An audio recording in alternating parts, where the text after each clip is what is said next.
Hi, welcome to our channel where we share the most intriguing stories. When Alex moved into his dream home, he sought peace and independence. Instead, he found himself entangled in a nightmare with Rick, a neighbor whose acts of theft, intimidation, and violence turned the quiet suburb into a battleground. This is a story of resilience, justice, and a fight to reclaim what's rightfully his. Alex, a meticulous and resourceful homeowner, recently moved to a picturesque suburban neighborhood. As an engineer with a passion for innovation, he had poured his savings and expertise into designing his dream home. Nestled at the end of a quiet cul-de-sac, the house was an eco-friendly marvel, fitted with sleek solar panels, a cutting-edge smart home system, and a tall privacy fence that encircled the property like a fortress. For Alex, this was more than a house. It was a sanctuary, a testament to years of hard work, and an escape from the hustle and chaos of city life. The neighborhood itself was as idyllic as one could imagine. Pristine sidewalks lined with manicured lawns, neatly trimmed hedges, and rows of charming houses evoked a sense of order and tranquility. Most of the residents were warm and welcoming, eager to greet their new neighbor with smiles and casual waves as Alex settled in. Yet, amidst this veneer of perfection, one house stood apart, not because of its appearance, but because of its occupant. Directly across the street lived Rick, a boisterous, overbearing man whose loud voice and even louder opinions were impossible to ignore. While most neighbors seemed to fade into the peaceful backdrop of the community, Rick demanded attention. His garage frequently echoed with the screeching of power tools, his driveway cluttered with half-finished projects that seemed to go nowhere. Whether by design or sheer disregard for others, Rick's presence disrupted the otherwise serene harmony of the area. Alex's initial interactions with Rick had been cordial but strained. Rick exuded an air of entitlement, his comments dripping with thinly veiled condescension. "That fancy solar setup must have cost you a fortune," he'd remarked one day, peering over Alex's fence. "Hope it's worth it. People like us don't really need all those bells and whistles." Alex, unwilling to engage in confrontation, had smiled politely and returned to his work. But something about Rick's tone lingered in his mind. For the first few months, Alex enjoyed his new home without issue. The solar panels worked flawlessly, the smart systems adjusted seamlessly to his needs, and the privacy fence offered a much-needed buffer from the outside world. Then, one morning, he opened his utility bill and froze.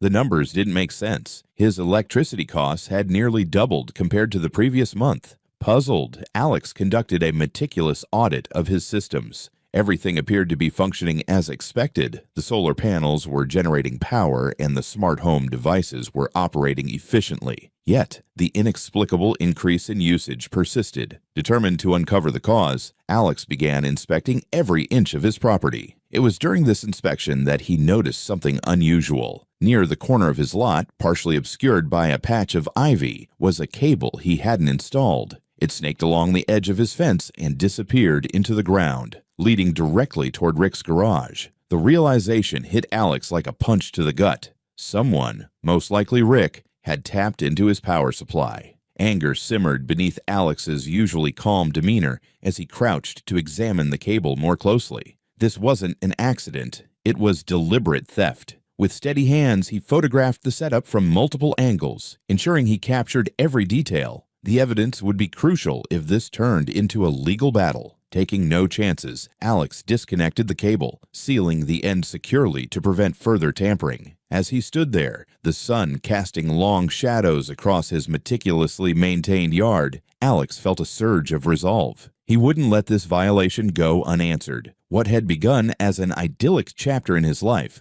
was now marred by the actions of a deceitful neighbor, and Alex was ready to fight back.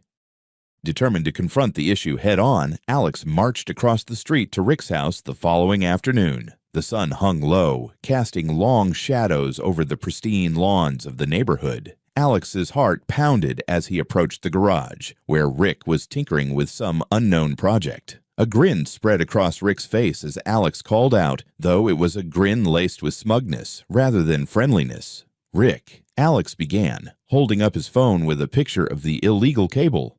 "Care to explain why there's a wire running from my property to your garage?" Rick glanced at the photo, then at Alex, feigning ignorance. "What are you talking about, buddy? That doesn't look like my garage." His tone was light, but his eyes betrayed something sharper, more calculating. Alex kept his composure. "That's odd, because I just disconnected it myself. You've been stealing my electricity, Rick. I'd suggest you come clean before this goes any further." Rick's grin widened, now tinged with menace. "Come on, Alex, don't tell me you're one of those conspiracy nuts. Paranoid much?" He chuckled, crossing his arms. "Maybe those solar panels of yours aren't as efficient as you thought, huh?" Alex clenched his fists but refused to rise to the bait. "I have evidence, Rick. Stop this nonsense, or I'll be forced to take legal action." Rick's demeanor shifted abruptly. The fake laughter ceased, and his gaze hardened. Leaning in closer, he hissed, "You don't know who you're messing with. Stick your nose where it doesn't belong again,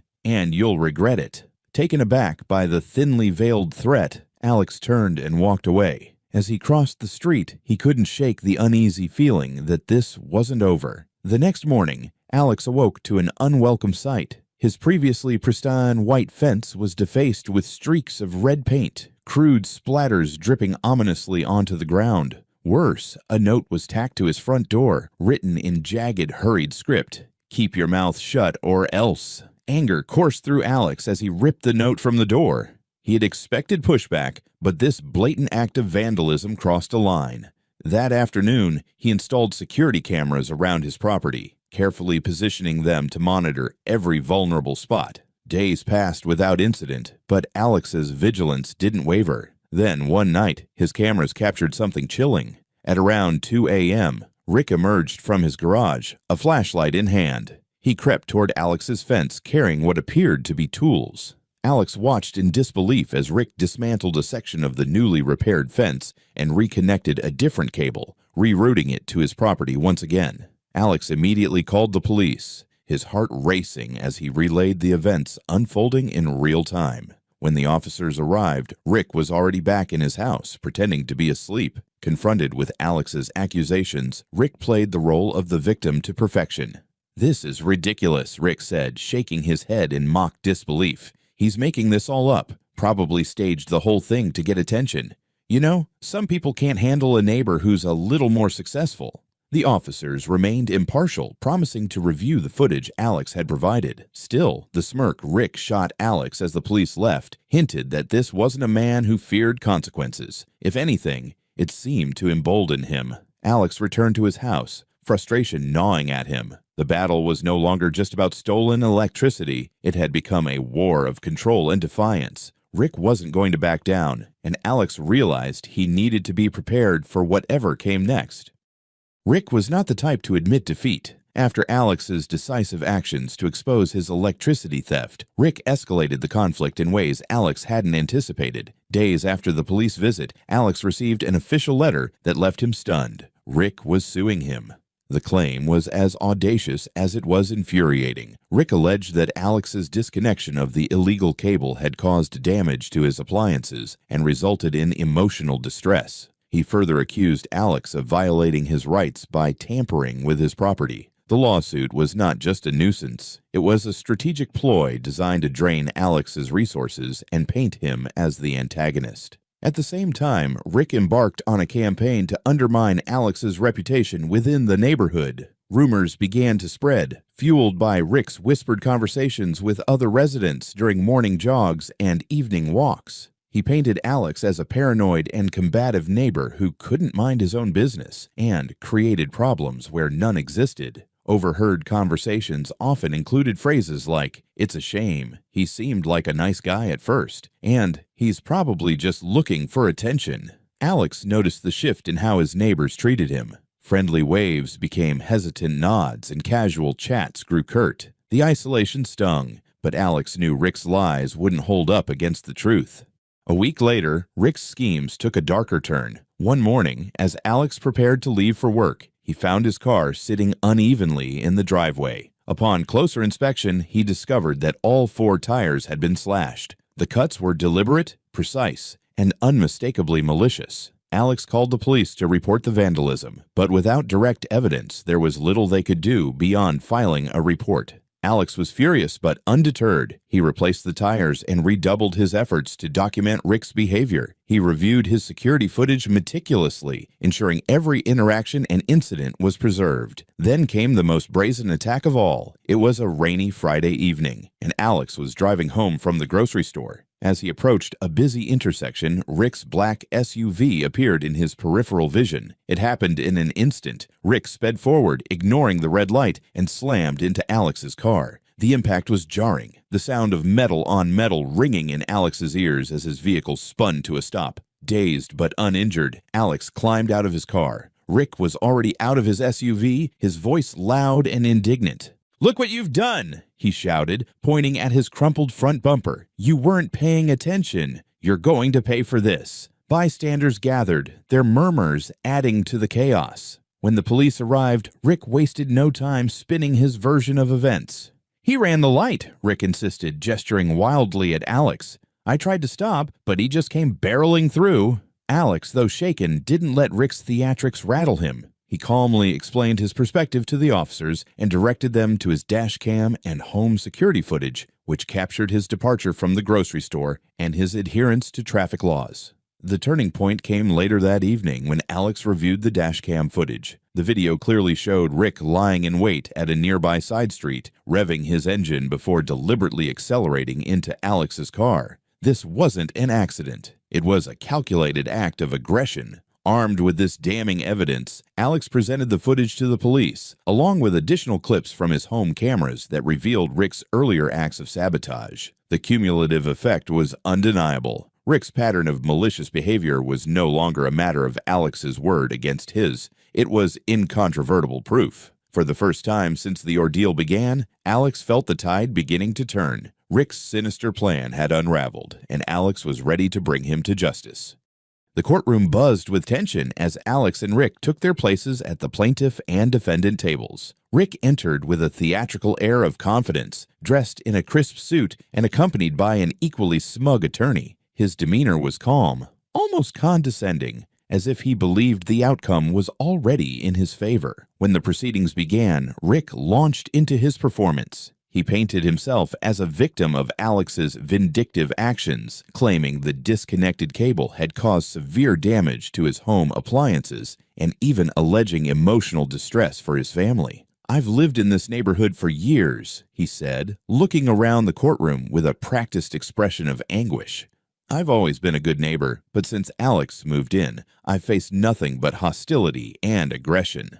Rick's attorney echoed these sentiments, arguing that Alex's behavior had been malicious and reckless.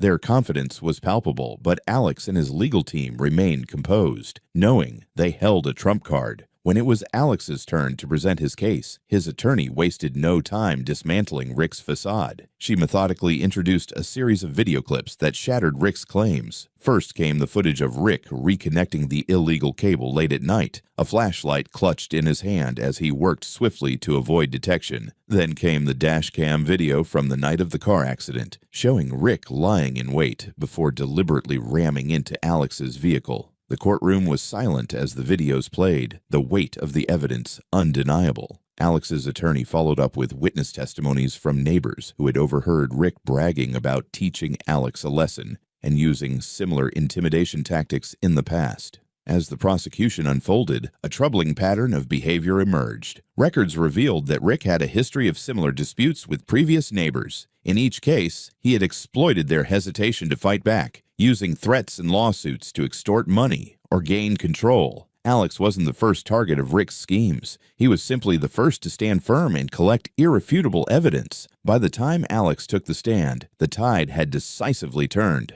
Calm and articulate, he recounted his experiences, emphasizing the emotional toll Rick's harassment had taken on him. This wasn't just about stolen electricity, Alex concluded. This was about someone who thought he could bend the rules and intimidate anyone who stood in his way. "I'm here because I refuse to let that behavior go unchecked." Rick's once confident demeanor began to crack. His lawyer struggled to counter the damning evidence, offering weak objections that the judge swiftly overruled. By the end of the trial, Rick's attempts to maintain his innocence were transparent and futile. The verdict was a decisive victory for Alex. The judge condemned Rick's actions as malicious and calculated, imposing a significant fine to cover the damages to Alex's property and vehicle. Rick was also ordered to compensate Alex for his legal fees and emotional distress. But the punishment didn't stop there. The severity of Rick's actions, particularly the forged claims of damage and the deliberate car accident, led to additional criminal charges for fraud and endangerment. As the gavel fell, signaling the end of the trial, Rick's shoulders slumped, his bravado finally extinguished.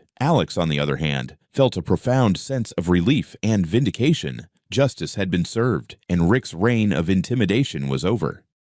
The court's decision was like a stone dropped into still water, sending ripples throughout the neighborhood. Rick's defeat was the talk of every street corner, backyard barbecue, and morning coffee chat. The man who had once ruled the community through intimidation and manipulation was now a pariah. His reputation, carefully constructed over years of bluster and deceit, lay in tatters. The revelations from the trial ignited a flood of confessions from neighbors who had quietly endured Rick's antics. Stories emerged of Rick bullying newcomers, sabotaging properties, and issuing thinly veiled threats to anyone who dared oppose him. One neighbor, Mrs. Grayson, shared how Rick had pressured her to sell her property below market value, claiming it was in the neighborhood's best interest. Another admitted to paying Rick to avoid legal threats over an imagined property line dispute. With Alex's victory emboldening them, the once silent victims found their voices. Rick, unable to withstand the mounting scrutiny and ostracization, quickly put his house up for sale. The once pristine lawn grew overgrown, and the for sale sign stood as a silent reminder of his fall from grace. Within weeks, he had packed his belongings and left under the cover of night, his departure marked by a collective sigh of relief from the community. For Alex, the aftermath brought a mix of emotions. The fight had been draining, but the outcome was worth every sleepless night and a moment of doubt. His neighbors, many of whom had initially been wary or even distant, began to approach him with gratitude and admiration. "Thank you for standing up to him," one man said, shaking Alex's hand during a block party. "I wish I'd had the courage to do the same years ago." Mrs. Grayson brought over a homemade pie, her wrinkled face lit with a grateful smile. "You've done more for this neighborhood in a few months than anyone else ever has. You've given us our peace back."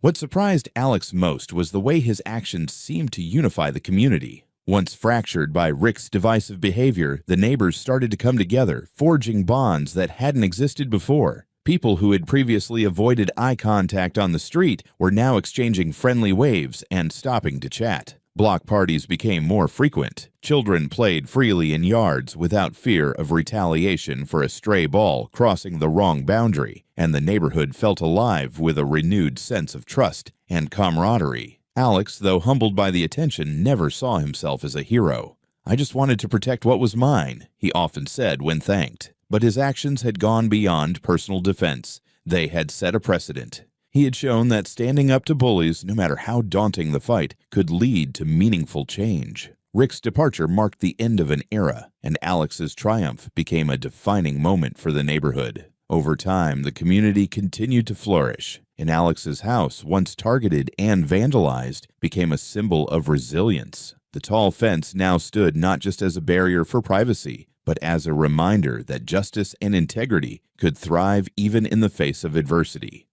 As the dust settled and life in the neighborhood returned to normal, Alex often found himself reflecting on the battle he had fought. What had begun as a struggle to protect his property evolved into something far more profound, a stand against manipulation, deceit, and unchecked arrogance. Sitting on his porch in the evenings, with the warmth of the sunset spreading across the yard, he recognized the deeper significance of what he had achieved. Alex had learned that protecting one's rights wasn't just about self-interest. It was about setting boundaries that others could respect and showing that intimidation had no place in a community. He realized that by standing firm, he had not only safeguarded his home, but also inspired others to confront their fears and take action. It was a reminder that even in a seemingly perfect neighborhood, injustices could lurk, waiting for someone brave enough to challenge them. The moral of the ordeal was clear to Alex. Facing injustice, no matter how daunting, was essential for fostering a sense of fairness and mutual respect. His neighbors, once hesitant and divided, had found strength in his determination. The unity and camaraderie that had blossomed after Rick's departure were proof of how one person's courage could ripple through an entire community, breaking down walls of mistrust and building bridges of understanding. Looking out at his now peaceful street, Alex felt a profound sense of fulfillment. His fight had been difficult and draining, but it had reaffirmed his belief in resilience and integrity.